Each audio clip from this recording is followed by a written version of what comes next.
বিরাট king কোহলির orange cap, Josh হ্যাজেলউডের purple cap, ৬টা বাঘা বাঘা দলকে তাদের ঘরের মাঠে ঢুকে গুঁড়িয়ে দেওয়া, আইপিএল এর টেবিল টপার হওয়া।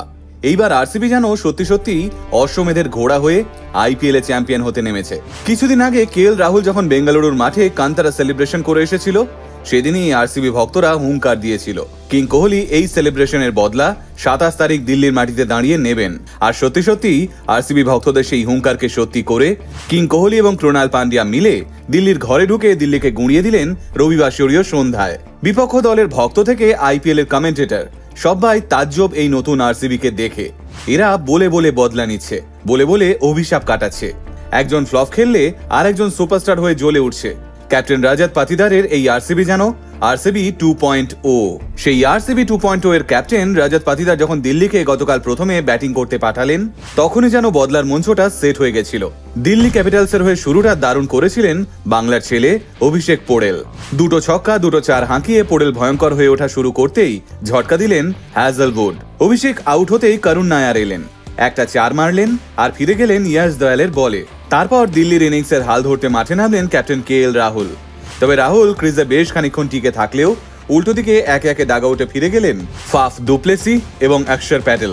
এরপর রাহুল আউট হতেই হার্ডিটার আশুতোষ শর্মা নামলেন ঠিকই, কিন্তু ভুবনেশ্বর কুমার তাকে বেশিক্ষণ ক্রিজে থাকতে দিলেন না। ১২০ রানে ৬ উইকেট পড়ে যাওয়া দিল্লিকে খাদের কিনারা থেকে টেনে তুললেন ট্রিস্টান স্টাবসের ১৮ বলে ৩৪ রানের ইনিংসের সৌজন্যেই দিল্লির ইনিংস শেষমেশ ২০ ওভার শেষে ১৬২ রানে পৌঁছলো। ১৬৩ রানের টার্গেট তাড়া করতে নেমে গতকাল ফিল সল্টকে পাননি কিং কোহলি। সল্টের জ্বর, তাই গতকাল আইপিএলে ডেবিউ হলো ইংল্যান্ডের জ্যাকব বেথেলের। একটা ছক্কা আর একটা চার হাঁকিয়ে বেথেলের শুরুটা জমিয়ে দিলেও দিল্লির ক্যাপ্টেন অক্ষর প্যাটেল এসে ছিটকে দিলেন তাকে। এরপর বিরাটের আর এক সঙ্গী দেবদত্ত পাডিক্কালকেও ওই ওভারে গিলে নিলেন অক্ষর। এই সময় আরসিবি ভক্তরা আশায় বুক বেঁধেছিল ক্যাপ্টেন পাতিদার আর কিং কোহলির পার্টনারশিপের, কিন্তু পরের ওভারেই একটা বিচ্ছিরি রান আউটের শিকার হয়ে ডাগআউটে ফিরলেন ক্যাপ্টেন পাতিদার। আরসিবির স্কোর তখন ৩ উইকেট খুইয়ে মাত্র ২৬ রান। ম্যাচের এমন কঠিন সময়ে আরসিবির ব্যাটিং কোচ ব্যাট করতে পাঠালেন ক্রুনাল পান্ডিয়াকে। দিল্লি ততক্ষণে ঘরের মাঠের অ্যাডভান্টেজ নিয়ে জাঁকিয়ে বসেছে। শুরুতে নড়বড় দেখানোর ক্রুনালকে আশ্বস্ত করলেন চেজ মাস্টার কোহলি। ঠুকঠুক করে খেলে ১০ ওভারে মাত্র ৬৪ রানই স্কোরবোর্ডে অ্যাড করতে পারলেন ক্রুনাল ও কিং কোহলি। কিন্তু তারপরে ৬টা ওভার যেন খেলা আচমকা ঘুরে গেল। এই ৬টা ওভারে ক্রুনাল পান্ডিয়া হাত খুলে পিটিয়ে ৯ বছর পর হাফ সেঞ্চুরি করলেন। বিরাট কিং কোহলিও সেরে ফেললেন হাফ সেঞ্চুরির হ্যাট্রিক।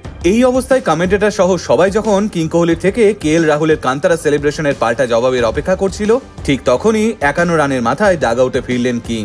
দিল্লির গ্যালারি একটু শান্ত হলো ঠিকই, কিন্তু সেটা আদতে ঝড়ের পূর্বাভাস ছিল।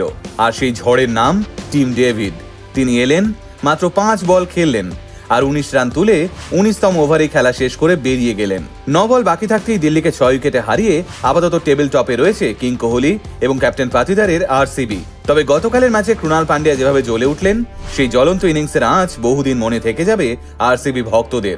গত ১৮ বছর ধরে আরসিবি ভক্তরা অপেক্ষা করছেন তাদের আইডল, তাদের সম্রাট, তাদের লিভিং লেজেন্ড বিরাট কিং কোহলির হাতে একবার আইপিএল চ্যাম্পিয়নের ট্রফিটা দেখবার জন্য। এবার কি তবে ক্রুনাল, হ্যাজেলউড, পাতিদার, পাদিকালের হাত ধরে সেই স্বপ্নই সত্যি হওয়ার পথে? এবার কি তবে অপমানের ললিপপের বদলে সত্যিই চ্যাম্পিয়নের শিরোপা ছিনিয়ে নেবে আরসিবি? কমেন্টে নিজেদের মতামত জানাতে ভুলবেন না কিন্তু।